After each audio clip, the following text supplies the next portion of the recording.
45. Brown, 45. Hot, hot, hot, hot, hot, hot. You are listening to Any Given Sunday, Australia.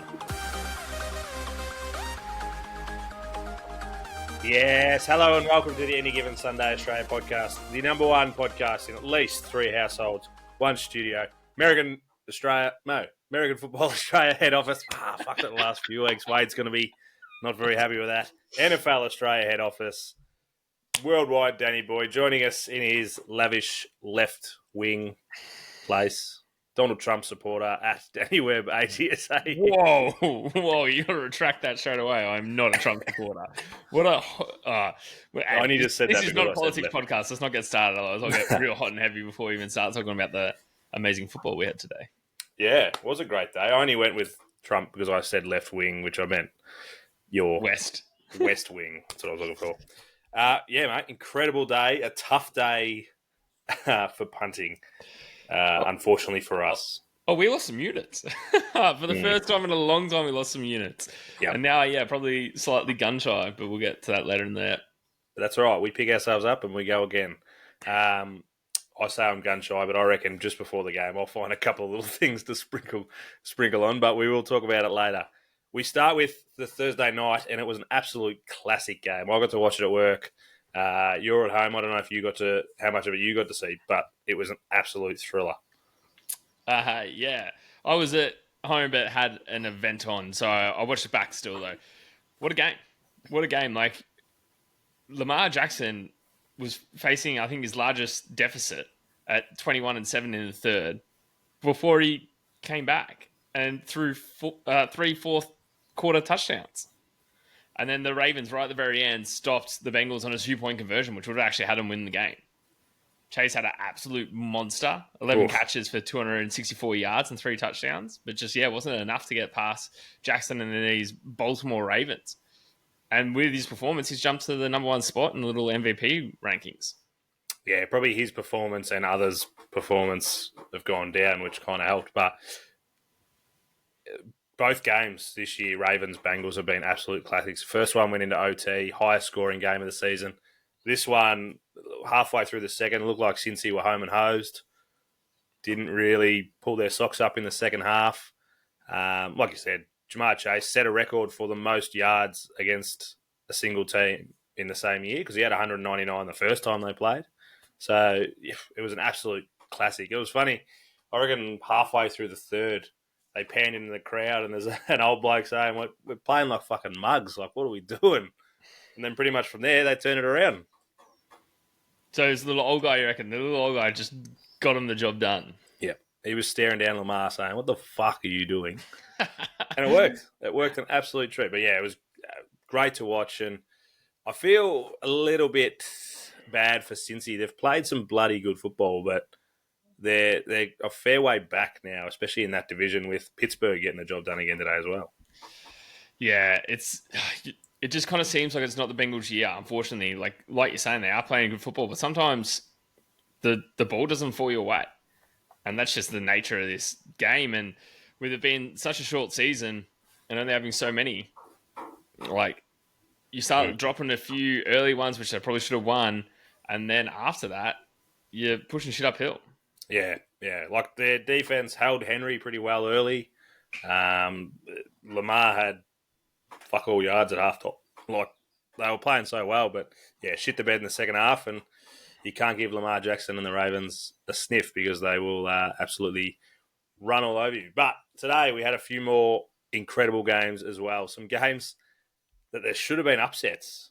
The upsets were done and dusted until they weren't. The Broncos had a game-winning 35-yard field goal as time expired, blocked. Incredible to watch. The Chiefs go 9-0 and somehow just keep rolling on, even when they don't look amazing. Yeah, so they didn't necessarily play fantastic, but Mahomes already came out and said, he's like, anytime you can have a walk-off win, no matter how it gets done, he's like, I don't need to be the one throwing touchdown passes on final drive. If we get a walk-off win, no matter who does it, he's like, there's no greater feeling in football, which I did love to see him getting around, the special teams for being actually be able to stop that field goal. And it was incredible. Like, the block, the jump, the dive, the timing of it all. But Bo Nix and these Broncos looking a little bit more impressive than I reckon you originally thought. Didn't give them enough credit. I reckon I did say that Bo Nix will be good in the future, but they're playing pretty well now and sitting even at 5-5 in a tough division. Even though they are 5-5, they have to be pretty happy with how they're travelling, I reckon. Yeah, well, Peyton came out and said that he believed that they actually outplayed the Chiefs. And it was kind of looking like that as well. But at the end of the day, you got to get the job done. You got to finish, and it's something they didn't do. Yeah, special teams is a killer. It killed my Packers many, many times over the years. So, but yeah, look, 5-5, they're still set up pretty well to, make a deepish run if they can put their shit together late in the season. Yeah, well, like you said, very tough division.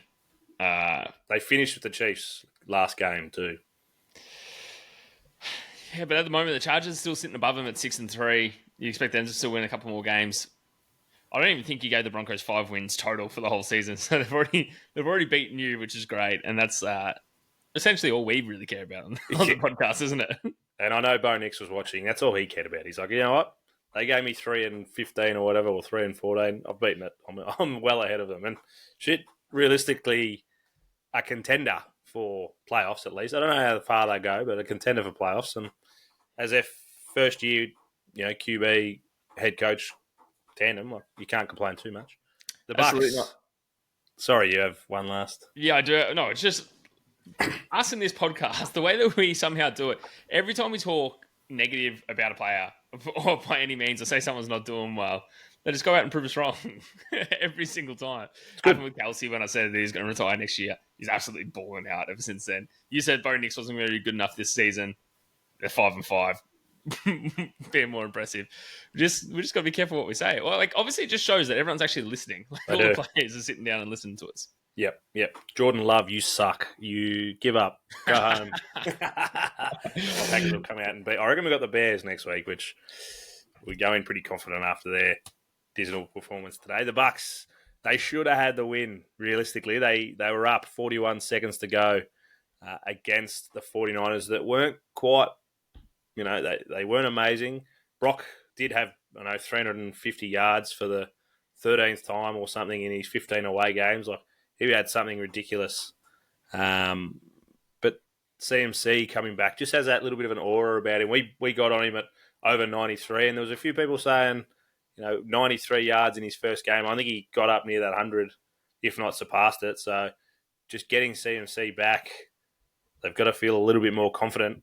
Not a great win, but the Bucs have proven that, last week they took it up with the Chiefs, and now this week with the 49ers, they're still a team to mess with. Yeah, the Bucs sitting at 4-6 now, though, after those 2 losses. Yeah. Which hurts them a little bit. Like when you're 2 games behind 500, it's not necessarily where you want to be, especially at this point end of the season now. We're on the decline. We're over the middle. We're over the hump day. we're on our way down. But yeah, it was good to see CMC come back.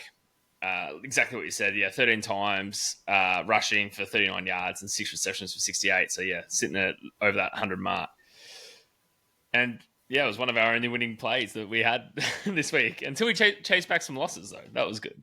We did. I actually had him for a touchdown. I thought they'd try and feed him, but didn't quite get over there. But yeah, good for the Niners fans. I'm sure there's a few of them who will be crowing now that CMC's back on the run that they're going to go, and that they're realistically going to have to go on a run because they're a tight division as well. I don't think they're lead. I reckon Arizona might be leading that division the way they've been playing. The 49ers division? Yeah, so yeah. Arizona are leading that at 6-4 after taking down the Jets today. The Jets. We don't have to talk about it. They stink. They were bad. Oh, man. Arizona, though, fire team to watch when they're on all cylinders. Kyler Murray and Marvin Harris Jr. connection once again, another touchdown. Looking great. But they just dominated both sides of the ball. Rodgers just couldn't get any form of offense going. He couldn't. I think at halftime he found maybe Adams once and Wilson twice. He just nothing was working for him. No one was open. The run game wasn't working. If you've got no offense, you're not going to win games. Not going to win games. And Kyler, sneaky good. We've been giving Goff all this praise for not missing targets and having so many in a row. I reckon he was like 24 from 26 or 22 from 24 and made his last 17 in a row. So just being that economic, hit your targets, move your way down the field. They've been sneaky good ever since the Packers did beat them, but they beat 49ers and everyone was a bit surprised about that win, but maybe we shouldn't have been. Yeah, well, the NFC West is just such an interesting division at the moment, isn't it? So you had the Seahawks that were leading, I think, last week, leading the division, and now they're bottom. one week turnaround. Losses. Yeah, so it's just one of those wild divisions to watch. It's so good. And that's where the Bucks, said they're 4-6, but another wild division, the AFC South. It's always been wild. NFC South even. It's always been wild. The Saints actually getting the job done. New coach bump. We should have seen it. We should have smelt it. We should have known it was coming. And they beat the Falcons. I think the Falcons still have a 2-game lead in that division, but it just shows that, especially in the AFC, and you've got written AFC South. I must have wrote that though. NFC South win. Crazy division, and within a couple of weeks, the Falcons could be right down, and the Saints and the Bucks right back up there. Yeah, maybe not the Saints, the Bucks. To fair, yes, it was a new coach bump, but Atlanta had every chance right at the very end of this game. So they got the ball back after Kamara dropped a completely accurate pass from Derek Carr, which would have been a first down. And they just would have knelt out. The game would have been done. So then Atlanta get the ball back, and they actually cross midfield, but then Kirk Cousins gets sacked by Chase Young for a strip sack, fumbles the ball but recovers, but still a 19-yard loss. So then they're back at their own 32-yard with 34 seconds remaining. And then the Falcons had another quick couple of plays and then was left in a really tough call whether they go for a 60-yard field goal or go for it on 4th and 4. Decided to go for it. Fell short of the first down yardage, and then the time expired. They actually had a significant amount of time and enough chance to actually go down and get the job done and just couldn't do it. I reckon I said to you a couple of weeks ago, Kirk Cousins, he dominated those 2 games against the Bucks, but hasn't been amazing in regards to stats in every other game. He's been in a game, I think you guys just beat them, Chiefs just beat them early, but he's averaging 220 yards against everyone else, and then had that 290 and then 500 yards against the Bucks. So that kind of skews his stats a little bit. So I don't think he's been as incredible as what it looks like. Yeah, so an interception really hurt him as well. I think I skimmed over that part. It was an interception in the 4th as well, which would have been really important. He went 23 from 38 for 306 yards today. Yeah. But against a weakened Saints side, should have been well and truly in hand, I guess, if you want to be pushing up into the playoffs. Yeah, for sure. Yeah, they've won 6-4, but have they done it necessarily convincingly? And I guess that's kind of what you're saying. No, the answer to that is no. And that's where I think that if the Bucks can just hang around, injured Bucks, they've got Godwin's done for the year, isn't he? But Mike Evans to come back. If they can just hang around, I reckon they could take and be a bit more dangerous in the NFC South than me being a Packer. I'd be less worried coming up against I don't know how you feel as the Eagles. If you got them in the playoffs, I'd be more worried playing the Bucks. Yeah, well, the Bucks kicked us out last year, so way to rub salt in the wounds. Well, you're the perfect man to. Who would you be more worried about if you next week, first week of playoffs? Let's say that Washington take the top spot, so you're playing away, and you've got to play the winner of the AFC South, and it's Atlanta or the Bucks. Who are you more worried about?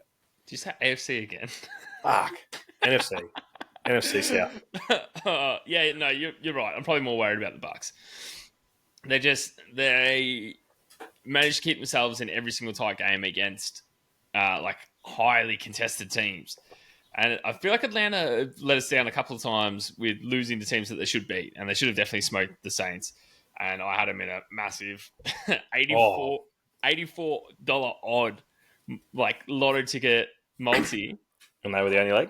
was my only leg to drop. Was the Falcons beating the Saints? Son of a bitch. Like I honestly, I picked the Panthers and I picked the Cardinals both to win, both at the long shot. They were in that. That's why I was like, just throw $1 on there, $1 single dollar to get 84 back. And it was the only thing that let me down. And it was really early on in the day. I was like, it was my first leg. I was like, you are kidding me, right? Yeah. Like they should have, on paper, they should have gone out and absolutely smacked him, and they didn't. Yeah. So that just more evidence to what we're saying.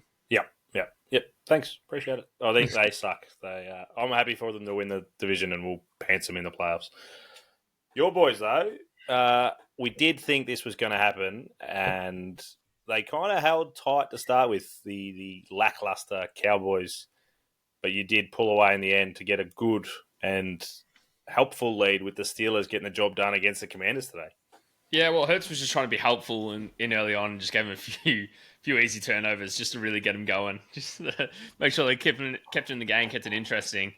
But no, our defense is right where it needs to be. They finally actually started playing championship football. They're looking like a team that has continuity again. Like everyone's playing for each other, everyone's getting around each other. Man, Kenny Pickens was even out there today, slinging some balls. Which is like, hey, if you get your second string on there, it's either you're doing really well or you're doing really bad. Yeah. Well, Trey Lance make him dance. We got a little bit of time too, and perfectly threw an interception. It's always his trademark now. He did lead. He led the interceptions in the preseason, didn't he? So perfect for him. Just got to keep that going. Yeah. No, feeling for the Cowboys and Cowboys fans, but like it ain't it this year. No, they are. If they weren't done already, they are done. I think Dak could almost be done for the year with the hamstring, I reckon.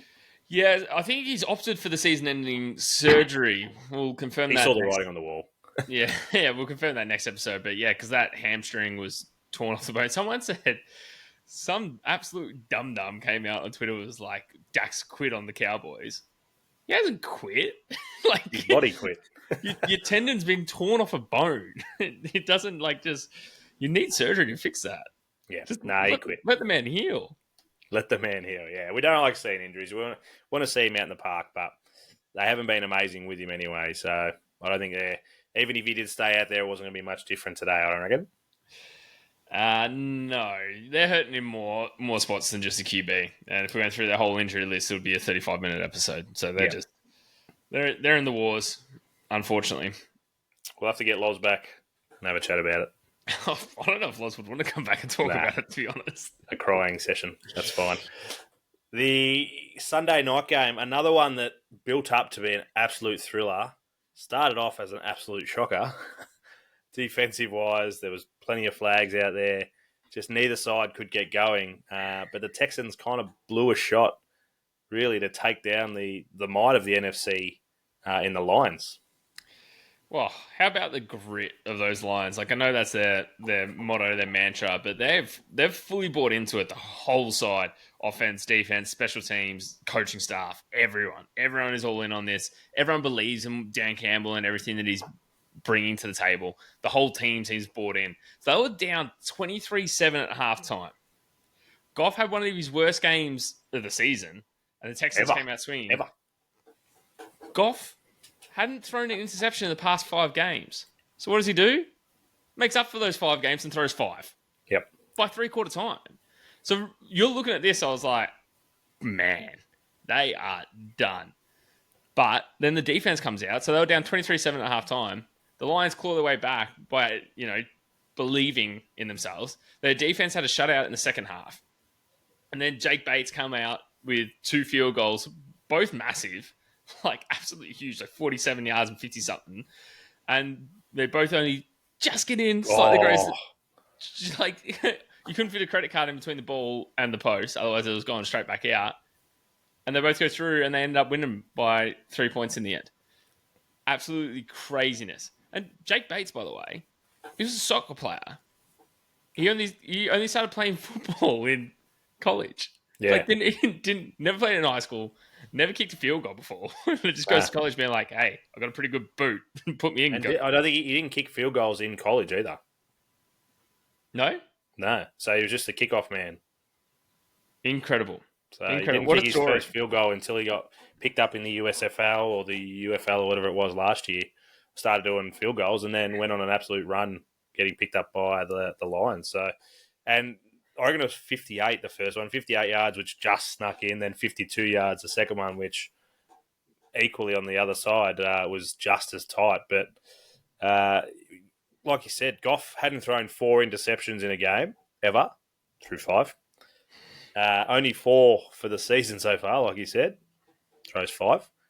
The worst thing about it, I actually looked at the interception mark and it was paying like $2.40. I was like, we're been pretty shit today. The defense of the Texans have been pretty good. Maybe I'll just chuck $10 at that. Didn't do it. Should have done it. Shouldn't have. Today was a big Dave shoulda, coulda, woulda on the old punting. We did get a few units back in this game, and we went, oh man, did we go safe? We went safe, and it was still a nail biter. Oh, wasn't it just? Oh, it went down to a final rush from Jamar Gibbs, but yeah, got the job done. Stroud's actually come out about this game as well and said, like, I blame this game on me. I've got to be better in those moments when the defense is getting turnovers like that, like they did. We need to be able to reward them with points. That couldn't be more true of a statement, and it just kind of shows that as much as we all love him, and he's sick and had an amazing first season and a relatively good so far second season, despite maybe having a little bit of a lull, just shows that he's admitting, I guess, that it is on him, and that will come with time. It will come with more seasons. It will come with losses like this to become, have that more level-headed, I guess, QB and go out there and actually get the job done rather than being like, yo, we're 23-7 up. We've got this. This is it. Job's done. Like, job's not done. It's 4 quarters of football, and we've seen some crazy comebacks, and this was one of them, and it was so good to watch.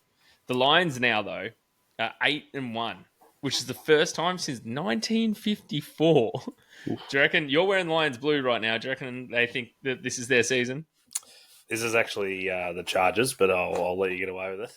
They definitely think it's their season. To come out and play a game like that where Goff doesn't need to admit it. It's probably the worst game he ever played. Did play the last quarter and a half was a lot better after his 5th interception. At one point had 5 interceptions and 8 completions. That was wild to think. He's had just as many interceptions as completions at one point. But to be able to still get the win, the defense come up huge. They had 3 interceptions themselves, I reckon. 2 or 3 at least. But the Texans didn't score in the second half. They lost 26 to 23 in the end.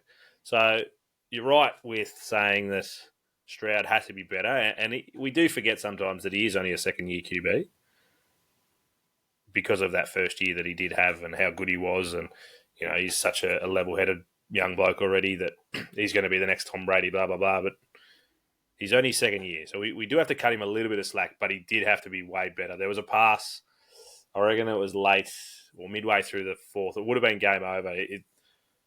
Michi, I reckon it was wide open. Couldn't have been more open. But instead of making the pass, just lobbed it up. It was 40-odd yards.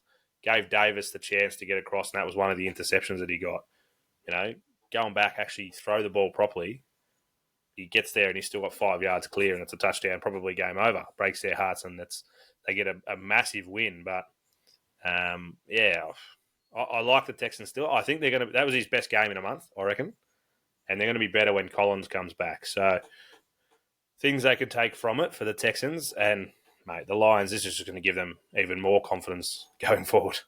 Yeah, we don't need that. They don't need any more confidence. I think that's what I was saying about Stroud. I think it's good that he's come out and is taking responsibility for that game. I just think it's showing once again that he does have that mature head. We're talking about him as if he's been in the league for 5 years. This is his second season. He should only get better. It should only be up from here. And the Lions deserve all the confidence that they've got going in. Like, at the end of the day, the NFC North, that's their division. Yeah, no. It's not over yet. The Vikings had a good win. They're only just behind them, and we had a great bye. We played really, really well against the bye today. They nearly pipped us, but we got them. Yeah, a couple games behind now, though. A couple games behind. That's all right. All good. The AGS bet of the week was the one I picked. So I got a few messages about this saying, how the hell could you pick the Panthers over the Giants? I said, the Giants fucking suck. That's why I picked the Panthers over the Giants. The Giants did make a bit of a comeback. I don't know what the final score was, but the Panthers were up a couple of scores. And the fact that we spoke about last week, the fact that they had to travel, It made it a level playing field. They come out and they played pretty well to start with. But the Giants suck. If they're not the worst team, they're pretty close to the worst team in the league. Oh, just let's be fair. It went to overtime at 17 apiece. And then the Panthers only... I'm assuming... I didn't actually watch this game. I'm assuming the Giants... It was on at 1:30. The Giants won the toss, though, and then it went back to the Panthers, and they kicked a field goal. Let's not... Both teams are as bad as each other here. And I think that's why it was a safe and smart-ish bet. The fact that it was paying $3, or $3.30 or whatever you got it on, and that, it was hard not to when they're playing in Munich. And yeah, everyone can message it, but joke's on them. Yep. Jump on. Any Given Sunday. Hey, and that's what we do. The Any Given Sunday pick. It's a roughie. Yes. Have some fun. Have some fun with us. Don't put $100 on it. Maybe put $5. Yeah, but no, I do think the Panthers 2 in a row. They've got to get a little bit of confidence out of it at least. So they might have stuffed up their chances of getting the number 1 pick though. Yeah, you don't want to be doing that. So you've picked 3 now, Any Given Sunday picks, and I picked 4. Is that where we're at? So out of the 10 weeks that we've played, we've hit 7 out of 10 roughies. Yeah, that's pretty good. Yeah. I'll take it. That's 70%. You're picking roughies at 70%. Maybe we should get a Patreon or something. Start charging people for this. Yeah, maybe we should put $100 on it. We'll actually start making some cash. Oh, that'd be nice. Yeah, you got to pay the bills somehow. It is on to you next week, so it'll be interesting to see what kind of slate we come up with and who you can actually pick. Unless you want to go this game. No. Just on this game, we touched on it earlier before. I don't want to touch anything with this game. No, we'll go into that again in a second. It's the 2-6 Dolphins against the 4-4 Rams. The Rams -2.5 going in favourites, especially at home. 2.5. Now that I think about it, at home against a struggling Dolphins is probably maybe a bit low. I thought they probably should be a little bit more, but 55% of people on the Rams at $1.71. That doesn't surprise me at all. I think 3.5 is a perfect line, realistically. Yeah. You say that the Dolphins are still struggling. They put up a hell of a fight against the Bills, and it only went down to a field goal. And I'd say if you're telling me what team I'd rather face against the Bills or the Rams, I'm taking the Rams every day of the week. And I reckon they beat the Seahawks, or they lost just to the Seahawks 2 weeks before. So they are on the way back up with Tua. Yeah, and Tua's just going to play himself more and more into form. Him and Hill are always going to have these dominant connections. You don't know whether he's going to get 1 reception or 6. You don't know whether he's going to go for 100 yards or 4. And that's part of the joys. Part of the joys with this Dolphins side. But no, I think it's a fair line. Yes, they're going into LA and they've got to travel literally opposite sides of the country for this one. But I just think they're going to go in. I think the Dolphins are pretty hungry. Tua will be very hungry to get a win under his belt since coming back. Like you said, should be a good battle, but I don't know which way the battle's going to go. That's I've spoken to a few people. I don't mind the Dolphins with their little rise. They've got a sneaky good defense. They're nearly top 10 defense, I think, overall, which they've had to be over the past 6 weeks with the likes of Skylar Thompson and stuff like that starting for them. But their offense was horrible. I think they got the lowest scoring offense still, even with back-to-back 27-point games. So they're on the way back, but I feel like this game, the Rams should be a lot bigger favourites, I think. Like, in themselves, I reckon they'd be disappointed that they're only 2.5 dogs in this. You say that, but didn't you pick the Dolphins to take out the division earlier before the start of the season? Wasn't that one of your tips? So they've had a lot of injuries back and they're healthy-ish. Ish. Healthy-ish, yeah. Just because they dropped a few games while I was away. Like, you don't think they're going to face up all that well against the Rams? The Rams are mid-pack. The Rams are mid-pack in defense for both passing and rushing. They're like smack bang in the middle. They give up a fair bit. I don't know. Like, it's to me a 3-point line is perfect. Give 3 points to the home team and then let them battle it out. It's gonna be tight. Yeah, it will be a good game. No, I like the Dolphins. I think they are on the way up, but I reckon the Rams would be dirty. Like, hang on a minute, we're better than this. We should be further ahead. I don't know, but they are only 4-4, I guess, so maybe they shouldn't be. But they are on a 3-game winning streak, though, the Rams. That was a big OT win against the Seahawks. Maybe that's who I was thinking about, the Seahawks. They beat the Seahawks in overtime last week in a massive, massive game. So, and their defense as well did pick up 3 picks against Geno, which doesn't happen all that often. So It was an impressive win for him. Don't get me wrong. I just feel like we're at a relatively even playing field here. I'll go first. I'm going to pick the Dolphins. I reckon they're going to win, let alone plus 3. I reckon they're going to win. You just said that 3 was too small of a line. Yeah, but fuck it. They're going to win. I've talked myself into it. I talked you into it, or you talked yourself in. Yeah, it'll be warm, I'm presuming. Oh, they're in a dome? SoFi dome? Mate, yes. You called me out recently about domes and not domes. I think it is. Either way, even if it's not, it's inside. Or it'll be a good 219. I don't hate it. I told you I'd find something to spring some money on. The Dolphins at 219 is something you'd just rub your nose at. But what about you? Who are you thinking? I think that this is probably a game that Tua's going to come back and, actually get a W for. The Rams are on that 3-game winning streak, but Puka Nacua was bloody throwing haymakers in that win and got ejected from the game, which you don't see very often, which is probably something we should have definitely spoken about a whole lot more. But anyway, we're touching on it now. Yeah. The Rams have been getting the job done, but only just when they've been doing it. And I think the Dolphins are at that point. They're due another win. Yeah, I'm going to have to jump on the Dolphins. Yeah, I like them. 3-6 probably ruins the Rams' possibly season. We spoke about this game in length about punting beforehand. We settled on let's stay away from it. And we had to almost talk ourselves into be like, do you know what? You're allowed to stay away from games. We don't know what to we know what he's been. We don't know what he is at the moment. You're not confident in Waddle. I think Tyreek could go off, but like you said, he could have 4 yards. The reason I'm not confident in Waddle, did you see his stat line last week? It was 4 receptions, a touchdown. No, 2 receptions, a touchdown, for -4 yards. Oh, how do you do that? It's a stat line from Al, but it was something along those lines. It was very close to that, whatever it was. Sure, fact check me at Danny Webb AGSAU on Twitter. I love it, or X. I will.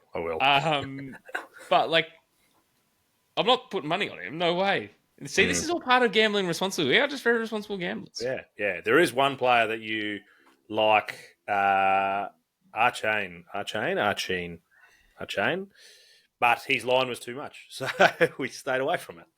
Yeah, and then even Mozart, his rushing receiving is actually quite small for the way that he's been performing lately, but because they got that 2-headed beast at running back, his rushing receiving was plus 44.5 yards, which I thought was quite low considering he potentially might get fed the ball a lot, but then every now and then they're just feed Achane the whole time, so then it gets nothing. Yeah. And then I looked at it again, I was like, that's a risk. It's a risk that I'm not sure if I'm willing to take. Yeah. Yep. The joys. It's a game just to be smart about. I think it's we just don't know. I think it's the unknowns on the Dolphins side that I'm wary of. Yeah. We might build something that's super safe. We might not. We might just stay away. Yeah. Might just sit back and actually enjoy the game. See what happens. That'd be nice. Imagine watching the game stress-free, not knowing whether you're going to lose money or not. Maybe we should do that more often. We should. I'll actually probably 5 minutes before the game go, fuck it, find something. Tyreek plus 85, whatever. We'll find it. But in one reception. Yeah, off one. That's it. And then he'll have -60 and he'll lose it for me. All right, Danny boy. Enjoy the game tomorrow. Stress-free. Big week 11. We're into double digits. On the way down, like you said, we're on the crest, we're on the precipice, we're on the way down, and I do believe we should have Charlie joining us on Wednesday. Which would be a Thursday, yeah. Correct. For all those listening who don't know our behind the scenes work, Yeah. He'll be joining us for Thursday's episode. Standard Thursday episode. Yes, the Week 11 preview. Go Birds. Fly Eagles fly, baby. Nah, fuck that. Go Pack, go.